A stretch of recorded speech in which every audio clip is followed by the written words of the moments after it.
All right, so for those who do not know, the General Data Protection Regulation, famously known as the GDPR, is a new set of regulations that give the people in the European Union more control over their data.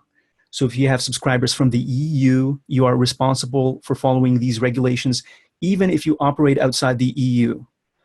So, at first glance, the rules seem kind of complex and even confusing, but I think we'll really help simplify them in this presentation. So nobody likes change, but the reality is that the GDPR is really good for email marketing, and we will see that in the future. While GDPR covers several aspects of personal data management, there are a few specific rules that relate to email marketing that we will cover today. So I'm going to be repeating this many times during this presentation. We should not panic. And these simple steps that I'll show you today will cover most of the things you really need to do.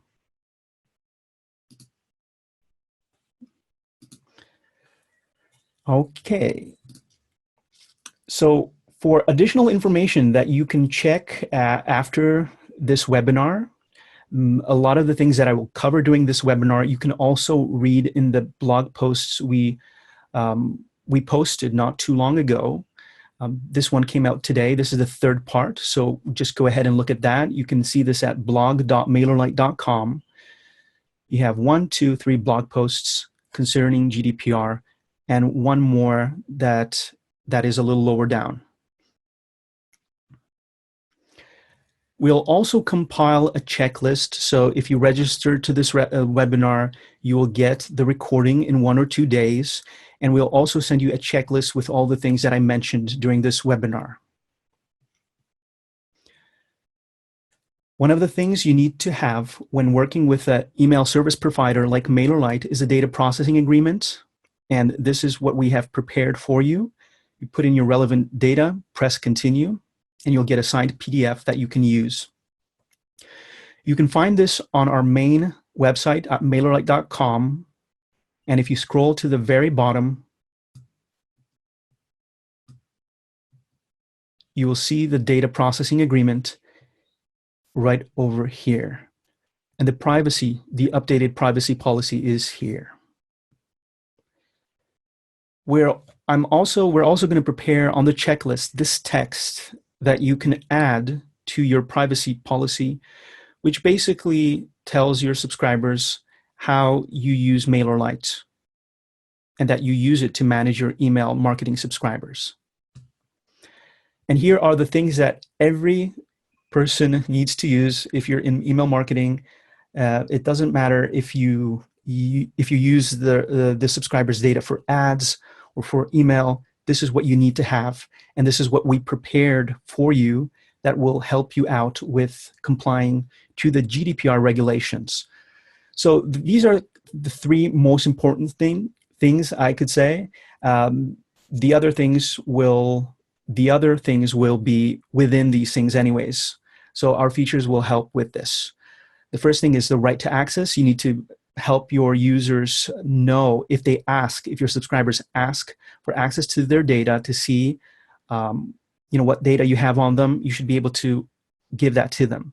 You should also be able to give a specific file so that it's easy for your subscribers to use that data in another system if they want to. They also should be allowed to be forgotten. This is not deleted only from your account, but it's basically like deleted totally from all servers. They disappear basically from your database. And to do that, the first thing, if we're looking at the right to access, is you need to go to your subscribers if you're doing this within MailerLite. Now, I'm not sure if all ESPs have this. I'm assuming a lot of people did that. A lot of companies did that, hopefully. But in MailerLite is very, very simple. Go to subscribers. You can find the specific subscriber who asks you to be forgotten, and you only do this if he really asks you to be forgotten, or if he needs access to his data, or he wants the file with all his data. You click the specific subscriber, and here you have all the specific information. If you used MailerLite, you will have the IP address, the date he or she subscribed on, and the location based on the IP address. You'll have all the other data, all the activities the person went through. And on the top right, you'll have actions. And this is the action menu will help you with everything. You can print a PDF for the subscriber if he wants access to his data to see what you have. And then here is the file that if he wants or she wants to see the data and he or she wants to use the data in other systems, this is the file you have. And if he or she asks you to be forgotten, this is the button you use for that. You also have the sign-up form the person subscribed to, if you click this. Now, this is just so you know the form, but the proper way of doing this, and just to be totally compliant with the GDPR, I would suggest you to take a screenshot of the specific form on the specific website. That's because if you change this form will be changed, and you will not, maybe you will not remember the form that you had before. So it's better to do a screenshot. It's simple, it's easy, and you can just be a lot more calm if you do that. We also have really good EU filtering. Now, as I said before, GDPR is for people in the European Union. It doesn't matter if you are in the European Union. It doesn't matter if you are a citizen of the European Union. It doesn't matter if your subscribers are or are not citizens of the European Union. If you collect data in the European Union, then you have to comply to the GDPR. And we try to make this as easy as possible for you. Of course, people can use VPNs, and it may look like they're in the European Union, but they're not. But we try to do as much as possible to comply. And in these specific situations, there's nothing more that we could do as a business, right? So here's how we can filter. Here's how we help you with that. You go to subscribers. You choose a filter. You click location. You then choose the location. Okay, these are slides, so they might be a little jumpy from time to time. And then you click the European Union, and then all your subscribers will be filtered by the European Union.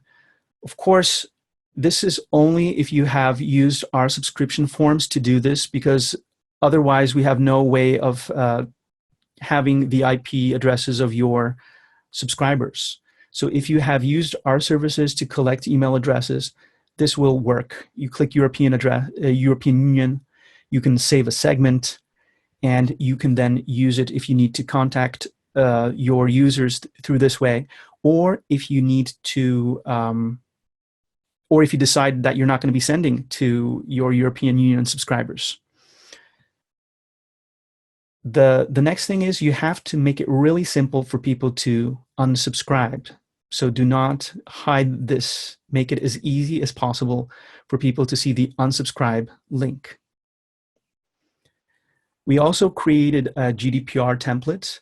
Now, this template is only if you have no proof of your subscribers.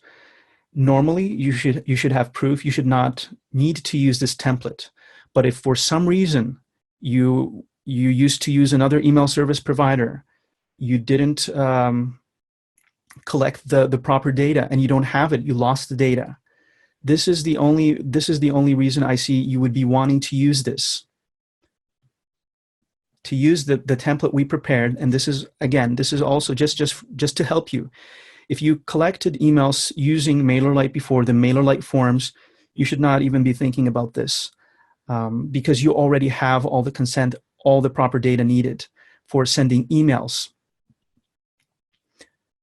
To do that, to use the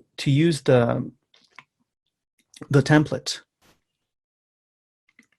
go to campaigns, click create campaign, give it a name, click next, click template gallery, because that's where it's going to be at.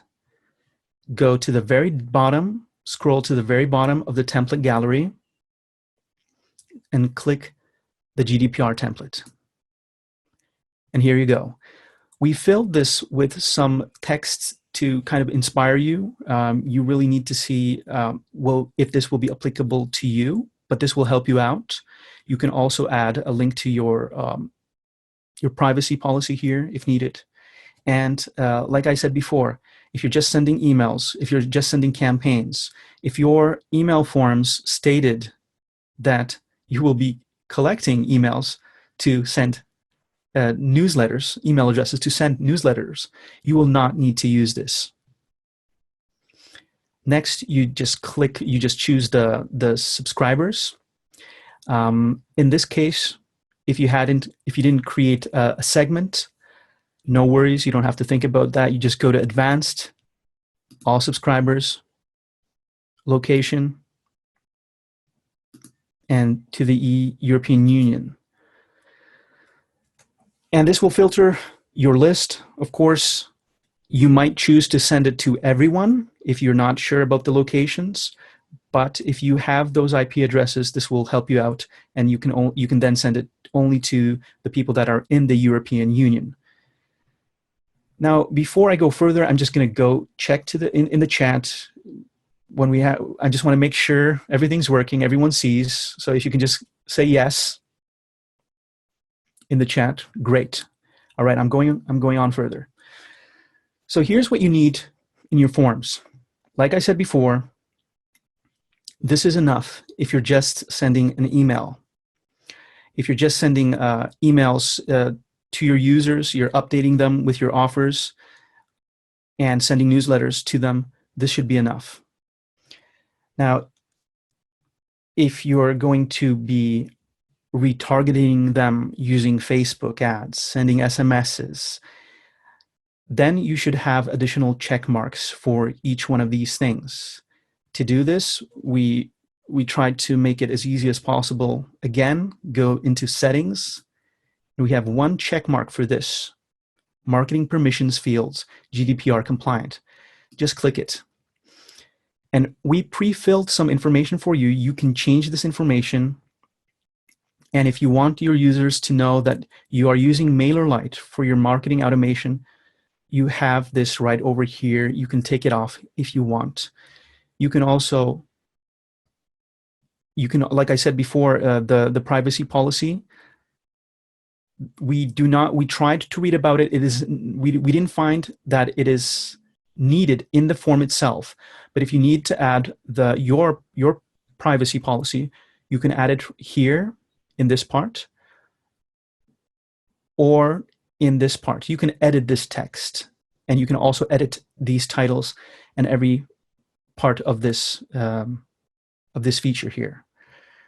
Now, if you want to add more check marks for some reason, maybe you like check marks, then you need to click this area right here.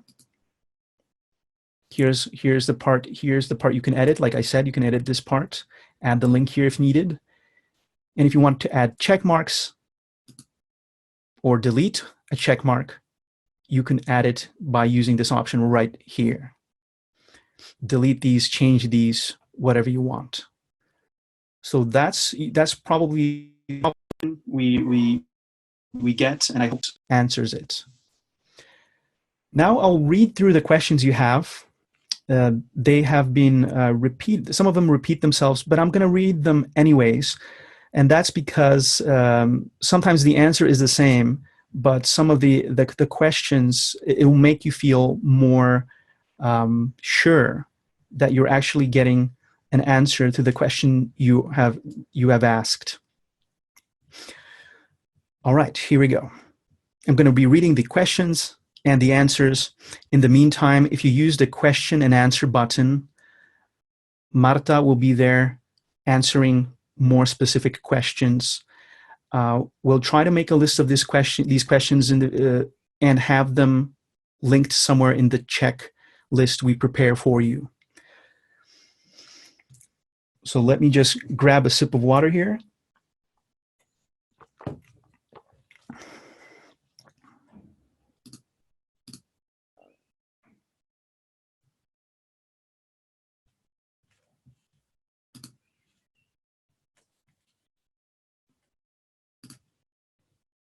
I'll start my video.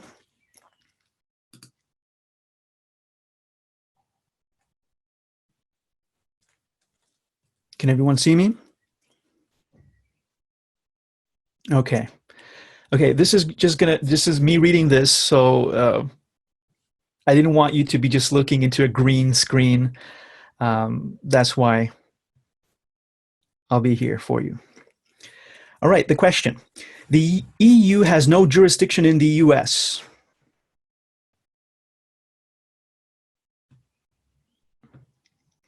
The answer. A company is subject to the GDPR if it processes personal data of an individual who is in the EU, regardless of whether the processing takes place in the EU or not. Question. Gillian is asking, does this law apply for all EU citizens regardless of where they live? Answer. The word citizen never appears in the GDPR. It's all about being in the union. If your personal data is collected and processed while you are physically in the union, it does not matter what your nationality is, nor does it matter where you live normally. GDPR applies if you are in the EU, if you are an EU citizen but live abroad. Sorry, if you are an EU citizen but live abroad, then the GDPR doesn't apply to you. So the best tool for you is to sort your subscribers by location, IP address. Updating forms. Question. Do I need to change all of my subscription forms? Answer. You only have to make changes to your forms if you use subscriber data, not only for sending emails, but also for other things like sending SMS, Facebook ads, retargeting, etc. If you collect the data only for sending newsletters, you don't need to change anything. Consent and proof of consent. Question. Dan asks, I have opt-in dates for all my subscribers, but not IP addresses and certainly not screenshots of every iteration of every opt-in form I've used. Can you clarify if these are legally required by GDPR for all past subscribers? Answer. There are no clear legal requirements by GDPR for proof of consent. The only thing they say is the burden of proof is on you to provide the documentation proving that a subscriber agreed to share their data. From what we see in the market right now, and based on what is possible technically, we recommend having a timestamp, IP, source, and a screenshot of the form. Checkboxes. Laura asks, you have a distinction between newsletter and targeted advertising, but what if I send the same thing to everyone, so there's no targeting? What I do send are occasional paid offers, like when I launch a product, run a sale, or I recommend a product I'm an affiliate for. Apart from the usual newsletter, do I need to use checkboxes? Answer. In this case, you will be sending newsletters and offers, but won't be using the subscribers' data in other places and for other purposes. For example, targeting advertising, SMS, Facebook ads, etc. Then there's no need to add a checkbox. Question, in terms of Facebook advertising, if we want to show ads to our email subscribers, then we need to have a checkbox getting their permission, correct? Answer. Yes, that's correct, because according to GDPR, you have to give the individual the option to tell you that they are happy to receive marketing from you in the future. Angela asks, I have a couple of opt-ins on my blog site and only collect the first name and email address to send them their opt-in, a brief welcome series, and future emails. Do I have to include the marketing permissions on the confirmation subscription page? Answer. You don't need those additional marketing permissions if you only collect subscriber data for one person, for sending them your email campaigns, welcome series, and other automation including, just make sure your subscribe form clearly states what they will be getting. Question from Jennifer. I use MailerLite to collect email addresses from my readers to send them updates about my blog posts and shop. Do I still need to have the checkbox in my sign-up forms? No, you don't need the additional checkbox. Question from Luca. So users can subscribe just by entering their email without a checkbox, and that's okay with GDPR? The answer is a yes. Questions. The right to be forgotten. Question from Jasmine. I deleted over 5,000 people from my list whom I imported from a different mailer system and who did not respond to a couple of the GDPR template emails I sent to them. How do I forget all 5,000 of them? The answer is you don't need to forget them if they didn't ask to be forgotten. GDPR gives new powers to users, and one of them is the right to be forgotten. But the user has to contact you by email or phone and ask to be forgotten. Question by Stephen. Is the forget feature manual only? Can it be automated the same way unsubscribe is through a link in an email? Currently, it's only manual. Brexit. Question. Patty asks, how does Brexit affect UK companies? Answer. The GDPR will apply from the 25th of May 2018, and the UK will not leave the EU before April 2019. Until the effective exit date, EU law, including the GDPR, will continue to apply in the UK, and UK organizations thus have to prepare to comply with it. The relationship between the UK and the EU after Brexit is still uncertain. However, the GDPR will still be applicable to UK businesses, which also have an establishment in the EU, which process personal data to offer goods or services or monitor behaviors in the EU. Other common questions a question from Caroline. What happens if people do not confirm they would like to stay on my list? Are they automatically booted off after the 25th, or do I manually go and remove them? The people who do not confirm, their email addresses will stay on the existing list they are on now. If you want, you would need to manually remove them from your account. Susan asks, my main question is, if the mail recipient does not respond to the GDPR email asking them to reconfirm that they want to receive emails, do we need to unsubscribe them from our list?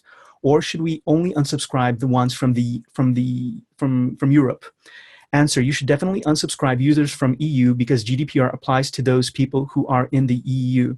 It's hard to say regarding other users, which are outside the EU, because it depends on legal regulations in the particular country. Now, I just wanted to add again that if you didn't buy lists, if you don't have paid lists, and you collected email addresses using the forms in MailerLite, especially if you have the IP addresses, if you have proof that people subscribed to your list, and then you do not need to reconfirm this with them using something like our GDPR template. The GDPR template and things for confirming subscribers are for situations where you want to be completely sure that you have proof. Question from Gareth. I have a couple of questions which I would be grateful if you could address in the webinar. Number one, what happens to, or how would I deal with subscribers currently in the middle of an autoresponder series who don't reconfirm their subscription or who haven't done so by the 25th of May? Second, what happens to those who don't open the email or don't click on one of the two options?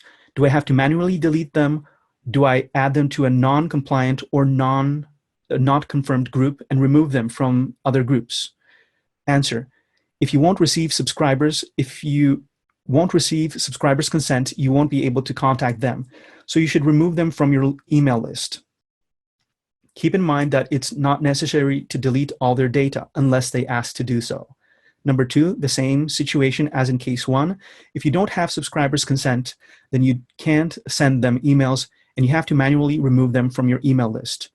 You can definitely do it by adding them to a specific group, unless they provided their consent, but you don't have to permanently delete all their information from your database unless the specific user specifically asks for that. Question from Eduardo. How are small businesses likely to be affected? I do marketing for authors and the number of EU subscribers in my list is probably minimal. Also, I'm not an EU or US citizen. I'm not even based in these zones.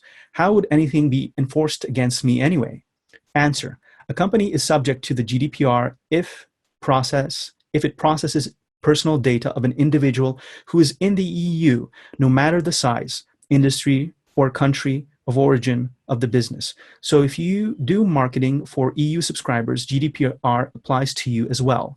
Enforcement will be done with authority, jurisprudence, and the aid of international law. So basically, Europe is saying, hey, you want to send something to our if you want to say something, if you want to send something to the people in the European Union, you have to abide by our laws. Question by Rob. If a EU citizen unsubscribes from a mailing list, are you allowed to send an unsubscribe confirmation email at the point of unsubscribing? Answer. Well, it's tricky. On one hand, when a person unsubscribes, he confirms that he doesn't want to get any emails. But on the other hand, he gets unsubscribe confirmation and is sure that you got his unsubscribe request.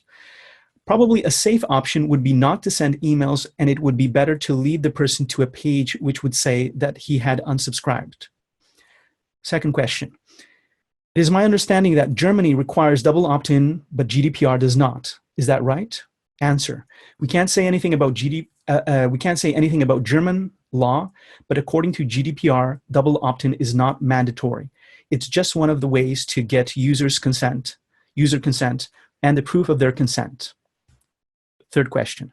If you obtain marketing permission for just the email, but in the future extend your marketing channels, would it be okay to email that person to ask them for permission for direct marketing or customized digital ads afterwards? Answer. That would be the proper way to do it. It is important to understand that before using users' data for other purposes, you have to get his or her consent for that, and you need some kind of proof. 4. How can you establish whether subscribers are EU citizens or not? How infallible are the MailerLite geolocate info? Answer. GDPR is not about EU citizens, it's about people in the EU. If subscribers sign up with a MailerLite form, our location tracking capabilities can determine if the person is signing up from an EU country. We can then segment them into a special GDPR group. Aridane is asking, how or where, sorry, I'm just making sure I have the answers to all these questions. How or where do we get or see download or can download the proof in MailerLite when the subscribers have checked the button that they have accepted the privacy policy? Answer. When you use MailerLite sign-up forms to acquire subscribers, we capture IP addresses, location, date, time, and the source of the consent form. This information will solidify your documentation of where, when, and at what time your subscribers consented. MailerLite now displays this information in your subscriber profiles. It is important to note that you can only get this valuable proof from users who subscribe through MailerLite forms at the moment.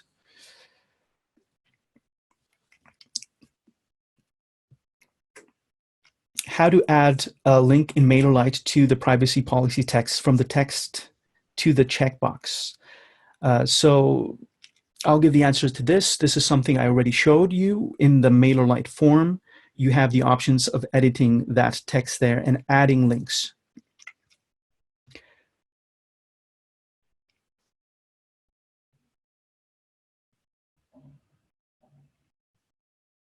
Question. Paul is asking, if we use double opt-in for landing pages or pop-ups, do we have to have the GDPR options you have provided visible on our landing pages or pop-ups? Answer. If you'll be asking your users to give a consent to only one thing, then you may not use any checkboxes, just a text plus button, and then confirmation of email, which is optional, will be fine, which is the double opt-in.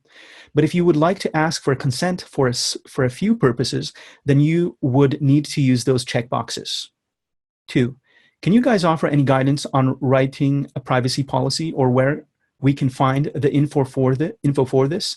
Answer, you'll be able to find more information for this in our blog posts. In general, most privacy policy laws require you to inform users of your name or business name, location, and contact information, what information you're collecting from them, including names, email addresses, IP addresses, and any other information, how you're collecting their information and what you're going to use it for, how you're keeping their information safe, whether or not it's optional for them to share that information, how they can opt out, and the consequences of doing so, any third-party services you're using to collect, process, or store that information, such as an email, newsletter, service, or advertising network.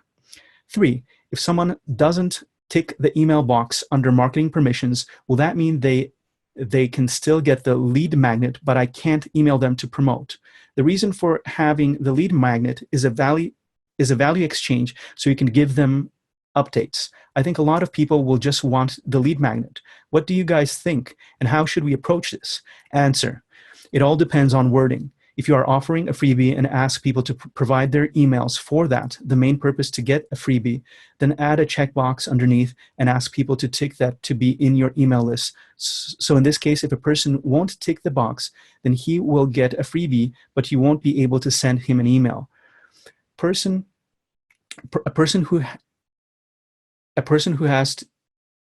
has to have an option to say, I want the freebie, but I don't want to receive emails from you.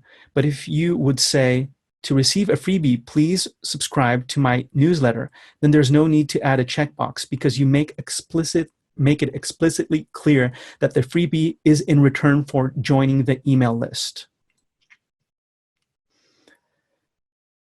There is an opt-in for news and updates that has a separate, this is another question, sorry about that.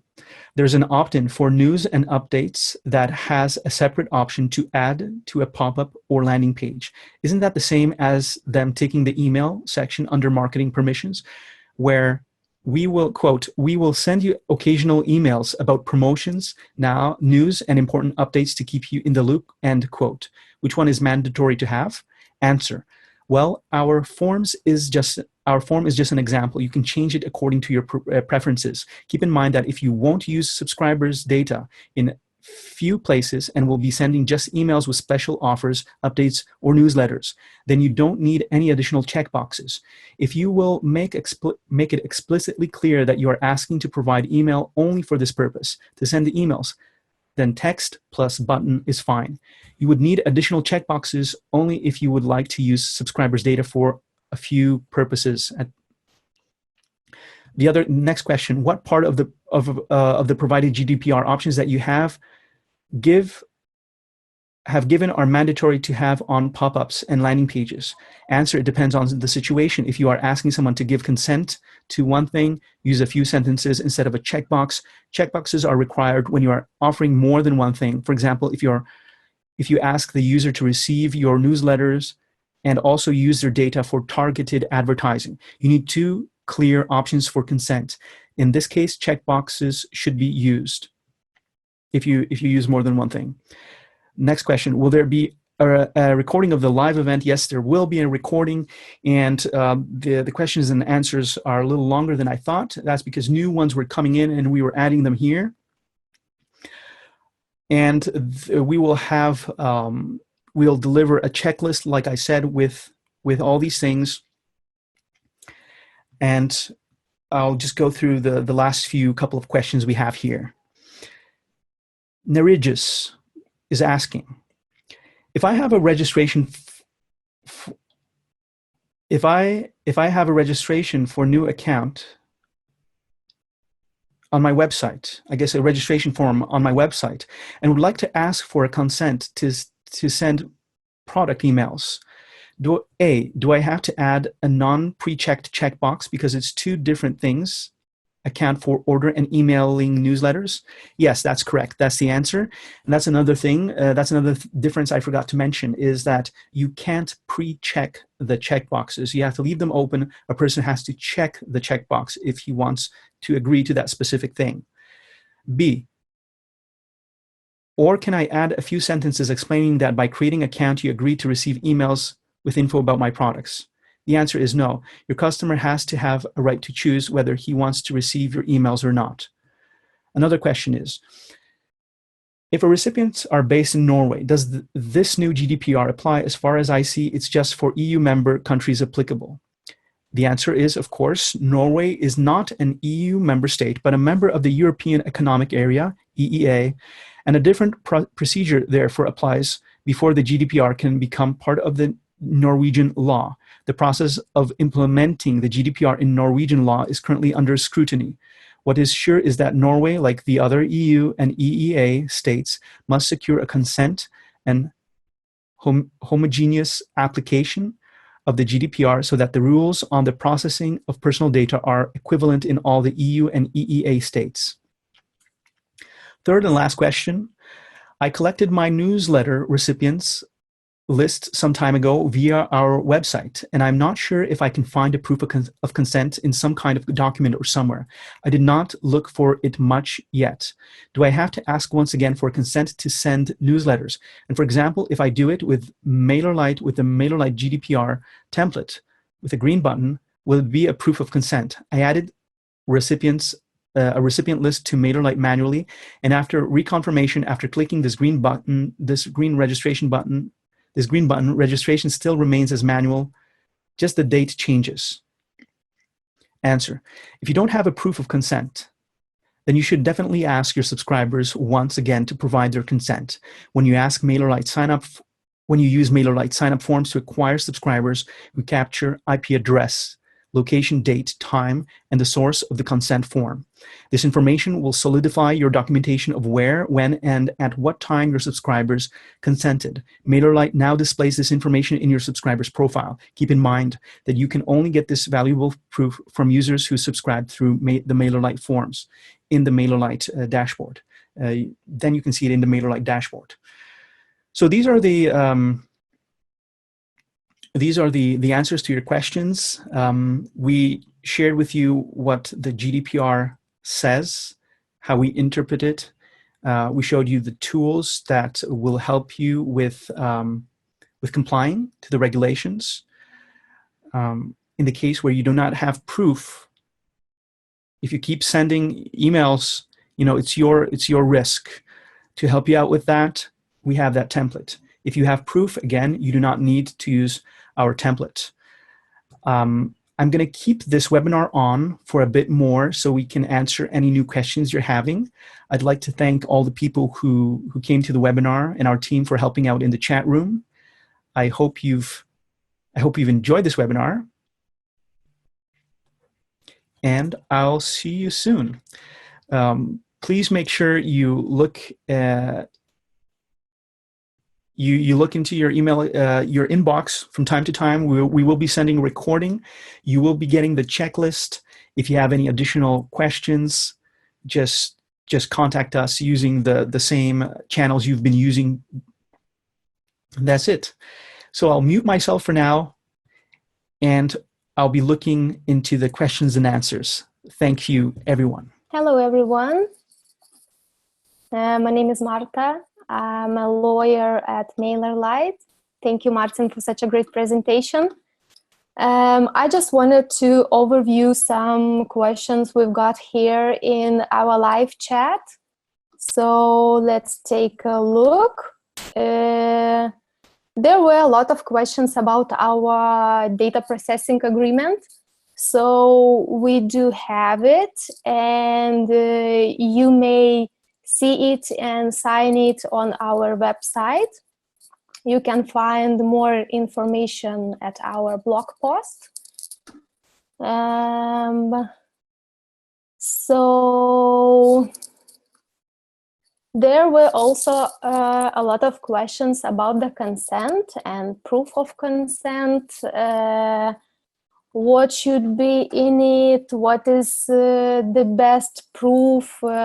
Well, it's always hard to say what could be the best proof of consent.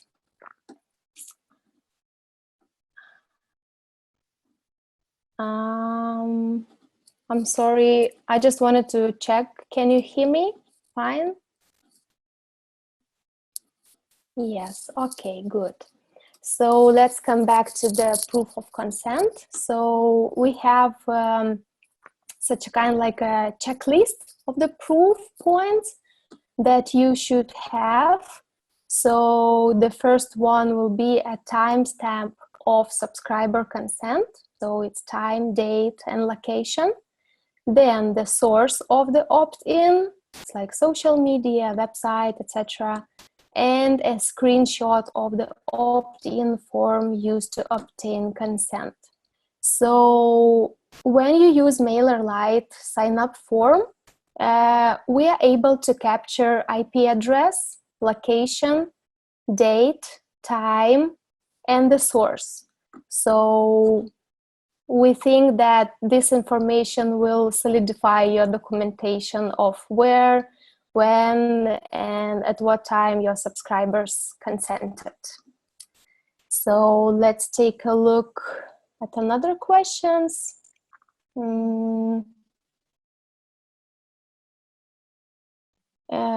Well, there was a question as well about the data processing agreement.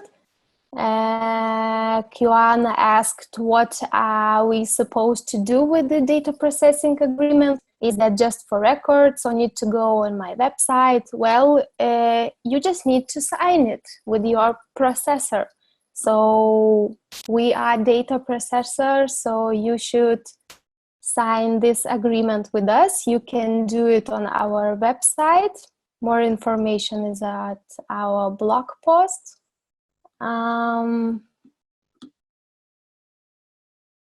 Of course, there were a lot of questions about the checkboxes. I hope that after Martin's presentation, it will be clear for you guys, because it's not as tricky as it may look like. So as Martin said, if you are asking to provide a consent to only one thing and you will be using your users' data in only one place, for example, just to send emails with your newsletter, offers, or special deals, then you don't need a checkbox. It's fine just to clearly explain why are you asking the email and leave a button to push like subscribe. In another case, if you would like to use your subscribers' data in few places, then you probably would need to add a checkbox just to be sure that you have the freely given consent. So I think it should be clear. Let's take a look at another questions. Well, someone asked, for only newsletter form, no checkbox needed. So the answer would be yes, don't need any checkbox.